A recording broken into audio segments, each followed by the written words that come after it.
Muy buenas a todo el mundo, soy Adrián Susudio y esto es Charlando con Libros. Hoy toca hablar del libro favorito de Taleb y de Tim Ferriss, What I Learned Losing $1,000,000, lo que aprendí de perder $1,000,000, y veremos el secreto que tienen en común los mayores inversores de la historia: Warren Buffett, William O'Neill, Jim Rogers, Peter Lynch.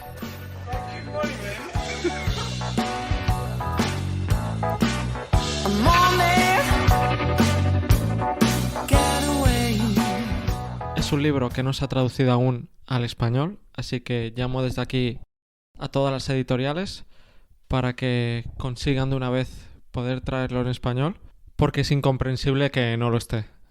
Y es que el libro se publicó en el 94 y, como explica Taleb en El Cisne Negro, es un libro que se tuvo que autoeditar porque ninguna editorial pensaba que un libro sobre un fracaso triunfaría y obviamente se equivocaron. Y es que este libro explica cómo Jean Paul perdió $1,500,000 en apenas 2 meses y medio. Este libro fue un avanzado para la época porque indirectamente habla de muchos de los sesgos que luego Kahneman puso tan de moda y que más adelante hablaremos de algunos de ellos. Y es el mejor libro de psicología de inversión que existe, muy por delante del sobrevalorado The Psychology of Money. Jean Paul nació en una familia media, es decir, no nació rico, pero su familia estaba obsesionada con el dinero. Y de pequeño no le dejaban jugar a béisbol porque eso no generaba nada de dinero, y con 9 años ya tenía que trabajar en el campo de golf, y ahí es donde conoció a muchos ricos y donde él mismo se obsesionó con ser uno de ellos. Y es que en todo lo que hacía, Jean Paul tenía éxito. Entró en el ejército y rápidamente escaló hasta ser la persona más joven con el rango más alto, con solo 23 años. Tenía varias novias y cuando le pillaron, una de ellas le acabó perdonando y al final se convirtió en su mujer. Y cuando decidió dejar el ejército porque no le daba el suficiente dinero, triunfó también al entrar en una firma de inversión y cada año ganaba más, hasta en pocos años acabar con un patrimonio de más de $1,000,000. Y estamos hablando de los años 80, que $1,000,000 sería equivalente a actualmente 3,5 millones. Todo le iba genial, tenía una mansión, tenía una familia, hasta que se encaprichó de una inversión y lo perdió todo. En concreto, de los contratos de soja, él pensaba que iban a subir y de hecho cuando invirtió empezaron a subir mucho y ganó mucho dinero, pero de pronto empezaron a bajar y él vendió otras posiciones que tenía de éxito, otras inversiones, para seguir invirtiendo en los contratos de soja, buscando el que algunos conoceréis como buy the dip. Pero el problema es que el dip seguía más para abajo. El precio de la soja seguía bajando y llegó un punto en que le cerraron todas las cuentas y acabó perdiendo todo su dinero y además debiendo mucho dinero a algunos amigos que le habían prestado. Ahí, cuando tocó fondo, es cuando se dio cuenta que tantos éxitos en su vida le habían vuelto ciego, y lo que hace que pierdas el éxito es convencerte de que eres exitoso. Empezó a estudiar todos los grandes inversores y se dio cuenta que cada uno tenía un método distinto de invertir y de ganar dinero. Incluso muchas veces estos grandes inversores, que habían tenido mucho éxito y habían ganado millones, tenían métodos contrapuestos. Algunos te decían que compraras en máximos históricos, otros se basaban en el value o en el growth, algunos en el trading, otros a largo plazo. Y es que ahí, estudiando mucho y viendo sus propios errores, se dio cuenta de todos los sesgos que tenía, y el secreto de todos los grandes inversores era que se daban cuenta rápidamente de sus errores y de que no vacilaban en cortar las pérdidas a tiempo. Es decir, aprender a no perder dinero es más importante que aprender a ganarlo. Y como dice Warren Buffett, la regla número 1 es no perder dinero y la regla número 2 es no olvidarse de la regla número 1. Formas de ganar dinero hay muchas, tantas como inversores, pero formas de no perderlo hay muy pocas. No hay ningún inversor que nunca haya perdido dinero y obsesionarse con esas pérdidas nos llevará al fracaso. Ya sabes, ningún partido se gana sin haber perdido algún punto. La lección es que hay que aprender a evitar esas pérdidas que nos dejarán para siempre fuera del juego. Y es que a veces escuchar al mercado es más importante de lo que nos creemos y es algo que se explica muy bien en el capítulo 183 de Iceberg de Valor. Carlos ahí una vez más da en el clavo y os lo recomiendo si queréis ampliar este podcast. Y si volvemos ya al libro, Jean Paul se dio cuenta que personalizaba su éxito, todo lo achacaba a él mismo, no a su suerte, y es que hay dos maneras de perder dinero en la inversión y una es por hacer mal nuestro análisis y la segunda por factores psicológicos. Y la mayoría de veces perdemos dinero por nuestra cabeza. Y es que tendemos a pensar que cuando ganamos tenemos razón y cuando perdemos no la tenemos. Y eso en bolsa no es correcto. Y es que la inversión es un campo de incertidumbre y podemos caer en el sesgo de resultado. Es decir, si una inversión nos sale bien, pensar que lo hemos hecho bien y cuando perdemos dinero, pensar que nuestro método no funciona. Lo único correcto realmente es fijarse en las pérdidas y en las ganancias y no en su relación con decisiones buenas o malas. Y es que incluso hay muchas personas que no venden porque así no tienen que aceptar que se han equivocado, es decir, están personalizando el mercado y si venden ellos piensan interiormente que lo han hecho mal, que son tontos y es que confunden el valor neto con la autoestima. Y otro problema viene de que muchas veces en la inversión no hay un punto final, como puede ser, por ejemplo, en un partido. Es decir, puedes estar muchos años invertido en una acción sin que se acabe ese evento. Y eso hace que seamos mucho más propensos a caer en nuestros sesgos y emociones y de forma extensa. Jean Paul hace una diferencia entre invertir y especular.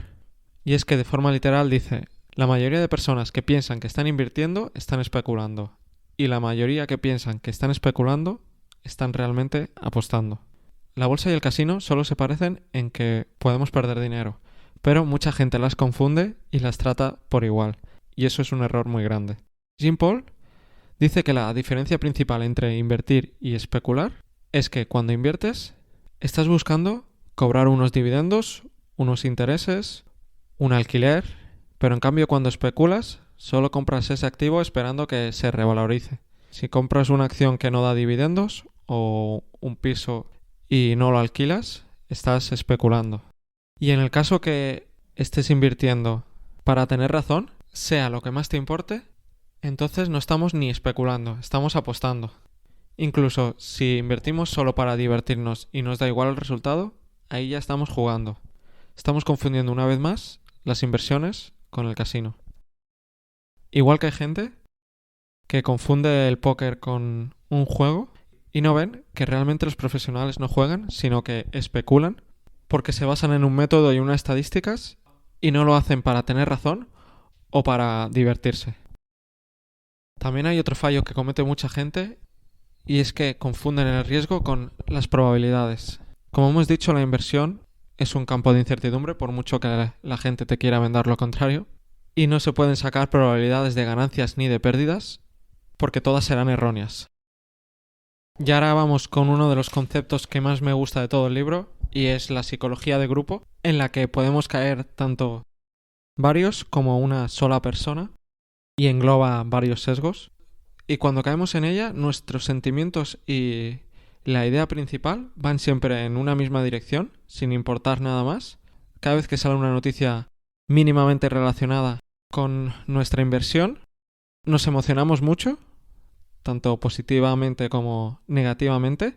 Nos podemos llegar a irritar y también perdemos el juicio crítico.